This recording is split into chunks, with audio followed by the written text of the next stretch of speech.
A veces parece que tu gato cambia de personalidad sin aviso.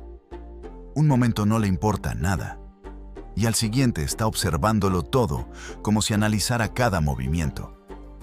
Si tiene hambre, lo vas a saber sin duda. Si quiere cariño, lo busca sin pedir permiso.